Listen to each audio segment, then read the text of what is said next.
ভক্তির রস সেই তো জানে গো, সেই তো জানে গো, সেই তো জানে গো, সেই তো জানে গো। বললেন সেই তো জানে গো, সেই তো জানে গো, যে জন গৌর চরণ ভজে সেই তো জানে গো, যে জন গৌর চরণ ভজে সেই তো জানে গো, পঞ্চরসের রসা সাধন সেই তো জানে গো, ওই পঞ্চরসের রসা সাধন সেই তো জানে গো, সেই জানে ভক্তির রস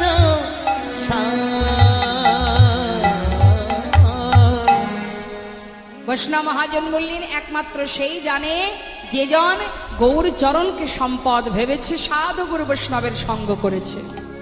আর আমাদের আরেকটি কাজ কি? হরিনাম বদন উচ্চারণ করো বা শ্রবণ করো। শ্রবণ করলেও মঙ্গল। যদি যার বাকশক্তি নেই, যদি সে গাইতে না পারে, নাম করতে না পারে, তাতেও দুঃখ নেই মা।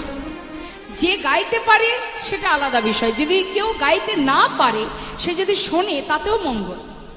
শাস্ত্রে বললেন শ্রবণং মঙ্গলম, শুনলেও তার ক্রিয়া আছে। যদি কেউ শ্রবণ করে তার ফল আছে। যেমন মনে করুন শ্রবণের যে একটা ক্রিয়া আছে, এই যে সাউন্ডের মাধ্যম দিয়ে হরিনাম প্রচার হচ্ছে, যতদূর পর্যন্ত যাচ্ছে, যত জীব আছে, ইচ্ছাই হোক অনিচ্ছাই হোক, হরিনাম তো কানে যাচ্ছে।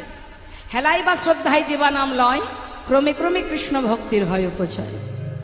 যেভাবেই নাম শোনো না কেন, নামের একটা ক্রিয়া আছে। তা মাগো, নাম শুনলে মঙ্গল কি? মনে করুন যারা তেঁতুল খেতে ভালোবাসে, তার সামনে যদি কোনো ব্যক্তি বারবার তেঁতুল নামটা উচ্চারণ করে, কথাটা বলে, দেখবেন তার জিহ্বায় জল চলে আসবে। যারা তেঁতুল ভালোবাসে, হ্যাঁ, নাম শুনলেই তার একটা ক্রিয়া কাজ করে। তাহলে আপনি তো খাননি, শুধু শুনেই আপনার জিহ্বায় জল এলো, তাহলে শ্রবণেরও একটা ক্রিয়া আছে, আছে তো? তার নামেরও একটা ক্রিয়া আছে। নাম তুমি শোনো, তাতে কি হবে? শাস্ত্রে মহাজন বললেন শ্রী গৌরাঙ্গের মধুর লীলা,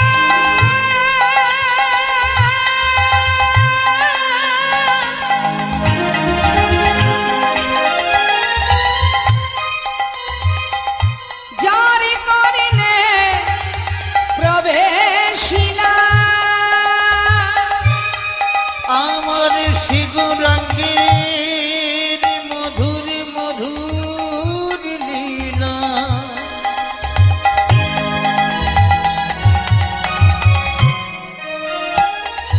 ওগো যারে করিনে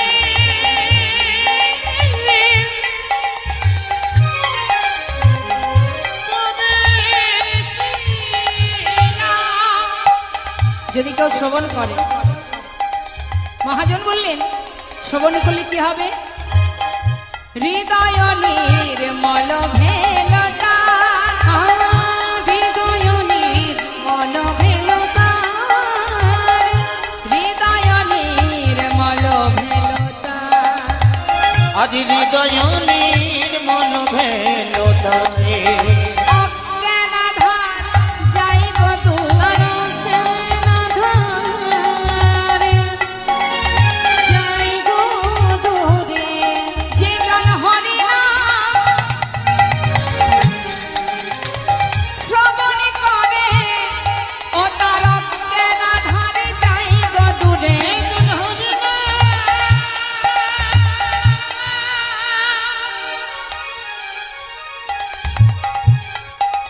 ওগো শ্রবণ করে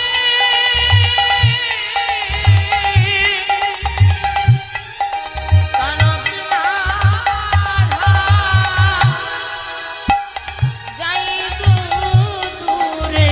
যে জন কৃষ্ণ নাম শ্রবণ করে, গুরু চরণ হৃদয়ে ধরে, হৃদয়ে গৌর হরি হরি হরি হরি, চরণ হৃদয়ে ধরে, কৃষ্ণ নাম শ্রবণ করে, চরণ হৃদয়ে যে জন ধরে, কৃষ্ণ নামে শ্রবণ করে, তার অজ্ঞানাধার যাইব দূরে।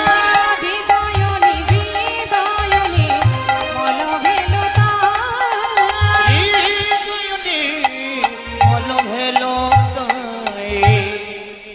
বৈষ্ণব মহাজন বললেন যে জন গুরুচরণ স্মরণ করে বদনে শ্রবণে কৃষ্ণ নাম শ্রবণ করে তার অন্ধকার দূরীভূত হয়। কোন অন্ধকার?